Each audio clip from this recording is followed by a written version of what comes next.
Imagine an empire that discovered strategies so powerful that they turned challenges into opportunities, creating an economy capable of sustaining centuries of glory. The secret behind the Roman Empire's economy was not just brute force, but hidden, well-planned strategies that ensured its greatness for centuries. Managing scarce resources, creating opportunities, and sustaining an efficient system is not just a challenge of the past, right? Rome faced problems that still resonate today: scarcity, inequality, and instability. But they found brilliant solutions, joining strength, organization, and innovation. Want to know how these occult strategies propelled Rome forward and can teach valuable lessons? Discover the secret of Roman greatness now. Have you ever stopped to think how an empire as large and powerful as the Roman one managed to sustain itself for so many centuries? The answer lies in the field. Agriculture was the foundation of all of Rome's wealth and power. Seriously, it all started with the land, and Rome knew very well how to take advantage of it. When the Romans conquered territories, they weren't just taking soldiers and flags. They were getting their hands on amazing land to plant and harvest. Regions such as Egypt, Gaul, and the Iberian Peninsula became true granaries of the empire. And they didn't do it anyway, no.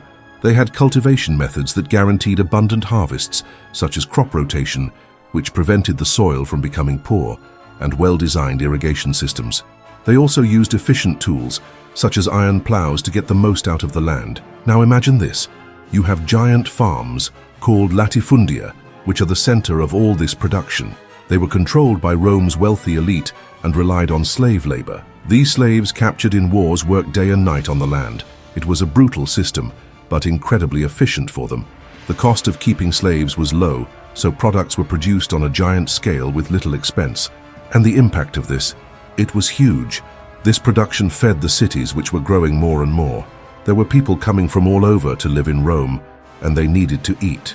It also supported the armies, which were always on the move, conquering more territories. Wheat, for example, was essential to keep the population fed and soldiers strong. Wine was almost a cultural symbol, present at festivals and ceremonies. And the olive oil? It was used for everything: cooking, lighting houses, taking care of the skin. It was almost like their liquid gold. Have you ever felt that the stories you know about Rome are always the same, without the real details, emotions, and strategies that defined the greatest empire in history? With that in mind, I created the 10 battles that shaped the empire. This book gets straight to the point. Clear, moving, and never-before-seen explanations of how legendary leaders turned battles into historic milestones. You no longer need to get lost in confusing reports. Click on the pinned comment and download now the 10 battles that shaped the Roman Empire. But beware, it is for a limited time. Transform the way you see history and discover what has always been missing in the narratives you thought you knew. Returning to the encomia of Rome, the most impressive thing was that Rome produced so much that it was able to export the surplus to other peoples. Imagine how much money this brought. This money did not stand still. He financed the army, which was one of the most powerful war machines in history. It also helped build giant monuments, aqueducts, roads, and colosseums. It was like a perfect cycle: more production, more money, more power. Of course, it wasn't all a fairy tale. This system relied heavily on slaves, and as wars began to decline, the number of slaves also dropped. This ended up harming production. In addition, small farmers could not compete with large estates. They lost their land and were forced to move to the cities, which created even more inequality. Just imagine, cities crowded with people without work, while the elites got richer and richer. This generated enormous tensions within the empire itself. Even so, it is undeniable that agriculture was the great engine of Roman success. They showed that whoever dominates the earth also dominates power.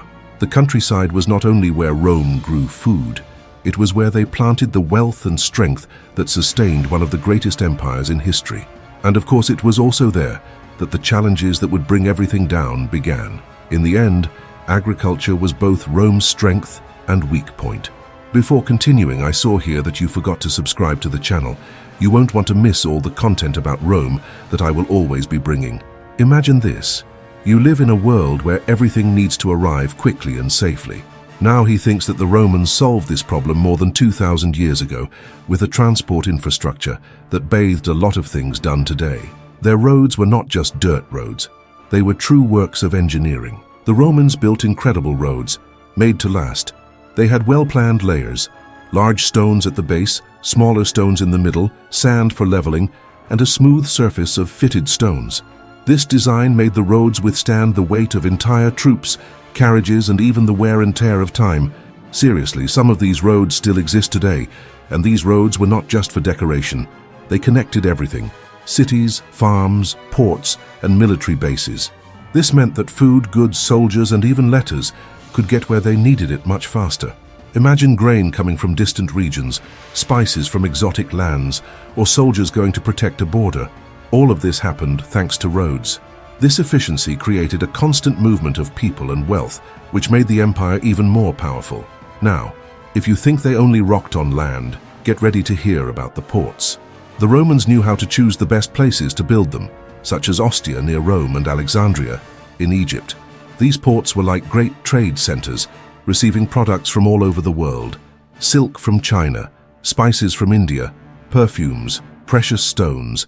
Everything passed through before it came into the hands of the Roman elite or was redistributed. These ports were not just points of arrival, but pulsating centers of economy and cultural exchanges. This impeccable logistics kept the empire running. Cities depended on this system for supply. Rome, for example, was one of the largest cities in the ancient world, with over 1 million people. Keeping all these people fed and well-clothed was not easy, but the roads and ports made it happen. Wheat, wine, oil, cloth, everything flowed thanks to this system. Local markets were always full, and the feeling of abundance helped consolidate elite power and social peace. And there's more. The roads were not only used for commerce, they were essential for the rapid movement of troops. If there was an uprising or an external threat, soldiers could reach the scene in record time. This gave Rome a huge military advantage, keeping the empire safe and well controlled. In addition, couriers used the roads to carry crucial information quickly, ensuring that the central government could react quickly to any situation. Another interesting detail is that all this generated money for the coffers of Rome. Merchants paid taxes to use the roads and ports, and this money financed more buildings, armies, and the luxuries of the elite. It was a cycle where each piece of the system supported the other. Internal and external trade grew, bringing wealth and prestige to the empire. Of course, keeping this whole structure working was a lot of work. Roads needed constant maintenance, and ports had to be upgraded to keep pace with trade.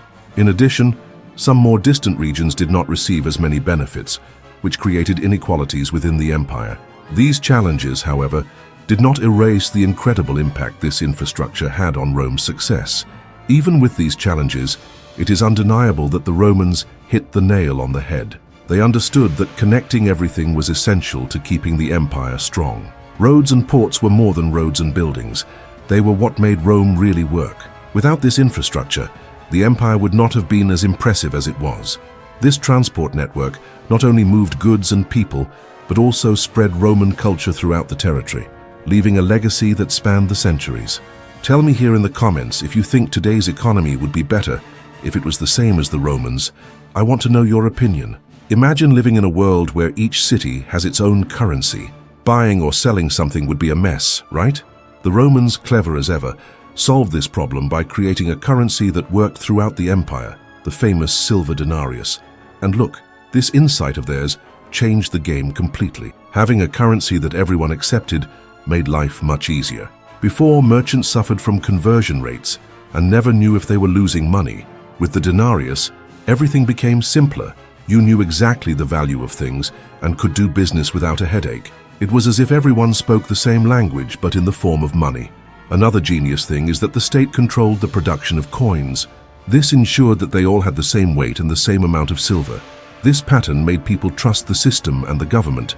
In addition, control of the coinage helped Rome finance its big ideas: giant buildings, aqueducts, roads, and of course, its armies.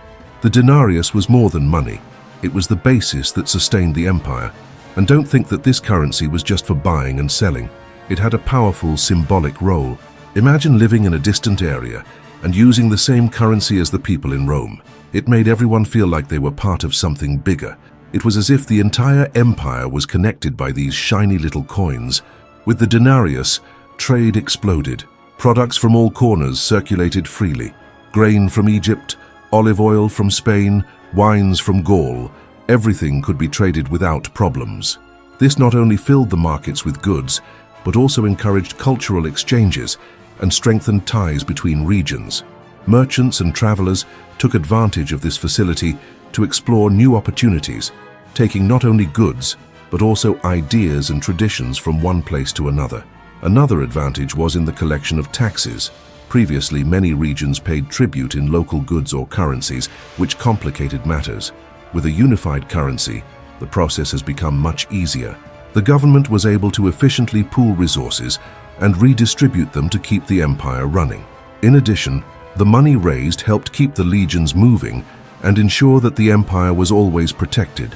This system also allowed the state to invest in public improvements, such as new ports, baths, and temples, which further increased the sense of prosperity. And the impact even went on the daily lives of ordinary people. Merchants, artisans, and farmers began to plan their activities better. They knew exactly how much their products were worth and could negotiate on an equal footing. This gave stability to those who worked hard and depended on a reliable market. Even in small villages, the use of denarius gave access to products that had previously seemed impossible to obtain. But not everything was perfect. When Rome faced crises, the government decreased the amount of silver in the coins to make more of them. This generated inflation and left many people dissatisfied. Despite this, currency was still widely used and remained the economic pillar of the empire. Even with UPS and downs, the system held firm and served as a foundation for society. In the end, the denarius was more than just a coin. He was the pillar that held Rome together, facilitated trade, and gave the empire the economic stability it needed to grow. Thanks to him, Rome was able to connect people, ideas, and wealth, leaving a legacy that continues to inspire today. He showed that a well-structured monetary system can transform the way people relate to each other, not just with money, but with each other. To maintain its military forces and public infrastructure, this economy based on territorial expansion created a cycle that sustained the empire for centuries. Have you ever thought about how Rome managed to grow so much and for so long? It wasn't just because he wanted to take over the world. They had a plan to conquer territories and turn that into wealth, power, and resources. And look, they were good at it. When Rome invaded a region, the first step was to take everything of value. Gold, silver, jewelry, works of art, whatever had a price was taken. This immediate looting filled Rome's coffers and financed more military campaigns. In addition, it helped keep the elite happy because they loved to show off the treasures they had conquered. But that was just the beginning of the scheme. Then came the most lucrative part, taxes. The conquered regions had to pay regular taxes to Rome. This money was used to sustain the empire, to maintain armies, build roads, erect monuments, and afford the luxury of the powerful. And it wasn't just money that came in. Many provinces paid their tribute with grain, olive oil, wine, and other products. These foods fed Rome and other large cities, while the surpluses turned into profit in trade. These shipments ensured that the heart of the empire was always supplied, allowing the city of Rome to become a true center of opulence. Now the icing on the cake was the slaves. During the conquests, thousands of people were captured and sold or put to work on the large farms, in the buildings, or in the homes of the rich. Without slaves, the Roman economy simply would not work. They were the cog that made everything turn. The latifundia, huge rural properties, depended completely on this labor force to maintain large-scale production. Products such as olive oil, wheat, and wine not only sustained the empire, but also fueled international trade. But not everything was a bed of roses. This system depended on constant achievements. If the wars stopped, the looting stopped with it, and with it, a good part of the immediate wealth. And there was another problem. The weight of taxes and the exploitation of the provinces often generated revolts. Regions such as Judea and Gaul were known for their resistance, which forced Rome to spend even more resources to maintain control. This cycle of conquest and repression required a delicate balance which did not always work. In addition, the concentration of wealth in the hands of the elite created glaring inequalities. While senators and generals lived in lavish palaces, the population of the provinces often suffered from misery and tax burdens. This disparity fueled social tensions that eventually contributed to the empire's internal instability. Even with these challenges, the Romans mastered the art of turning war into money. They knew that conquering was only half the job. The secret was how to use the lands, resources, and people to sustain the empire. And in this, they were masters. In addition to funding military campaigns, the system allowed Rome to stand out as a cultural and economic powerhouse. Roads and ports built with tribute money facilitated the integration of the provinces and trade between them. In the end, Rome's model was clear: expand to get rich and use that wealth to grow even more. Tribute, plunder, and slavery formed the basis of this system that kept the empire standing for centuries. It's amazing how they've managed to turn military force into an economy that changed the world. Even with all the problems, the impact of this was so great that we are still talking about them today. And without a doubt, his ability to combine achievement and economy left a legacy that echoes to this day. And don't forget to pick up your digital book, 10 Battles That Shaped the Roman Empire. It's important that you get it right now before the units run out. Have you ever wondered how an empire as large as Rome could keep people happy and out of trouble? They knew that in order to control such a diverse and numerous population, they needed to do more than just rule with force.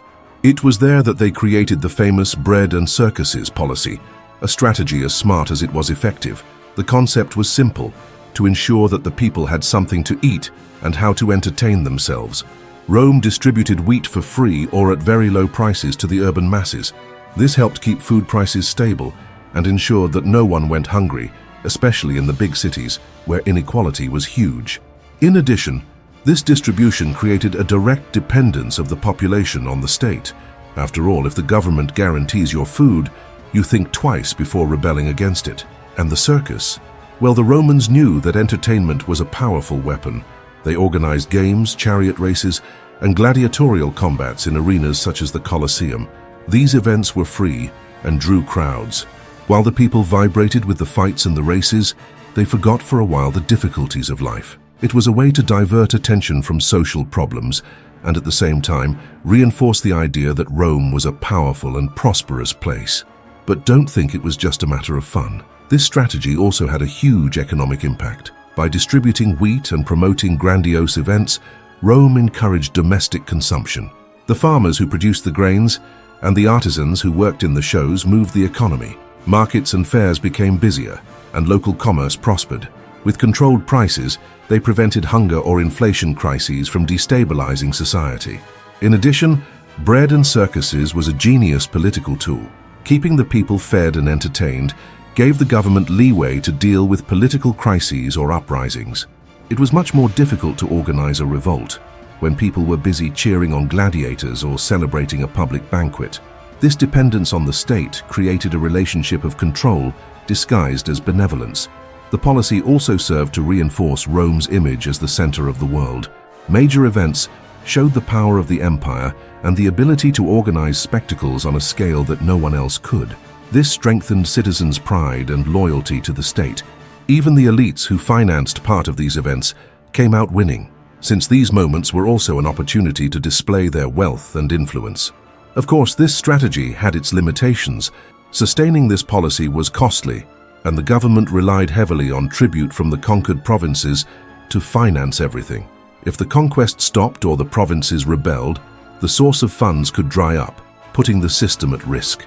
In times of crisis, such as poor harvests or internal disputes, the distribution of wheat could be disrupted, generating discontent among the masses. Still, for centuries, the bread and circuses functioned as a pillar that kept Rome relatively stable and united. It was not only a form of social control, but also a constant reminder that the state was present, caring for the needs of the people and providing moments of celebration and pride. Basically, the bread and circuses policy was more than a way to appease the people. It was a demonstration of how social control can be exercised in subtle ways through basic needs and grandiose distractions. The Romans knew that keeping the people satisfied was the secret to lasting rule. And let's face it, they were masters in this art. They created a model that not only ensured the stability of the empire, but also left an example of how feeding body and mind can be a strategy of power. Have you ever wondered what Rome would be like without slaves? Hard to imagine, right? They weren't just workers. They were the basis of the Roman economy. If we took the slaves out of the equation, it is very likely that the empire would not have made it this far. Most of the slaves came from wars. Every time Rome conquered a territory, thousands of people were captured and brought to work. In addition, there was a bustling international marketplace where the Romans bought slaves from other regions. This meant that there was always a cheap and plentiful labor force at hand, and Rome knew how to take advantage of this like no one else. In agriculture, slaves were indispensable. They ran the huge estates, producing tons of wheat, olive oil, and wine, products that not only supplied the cities, but were also exported to other regions.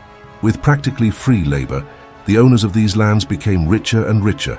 Meanwhile, small farmers, who had no way to compete, were eventually forced to abandon their land and move to the cities, further increasing inequality.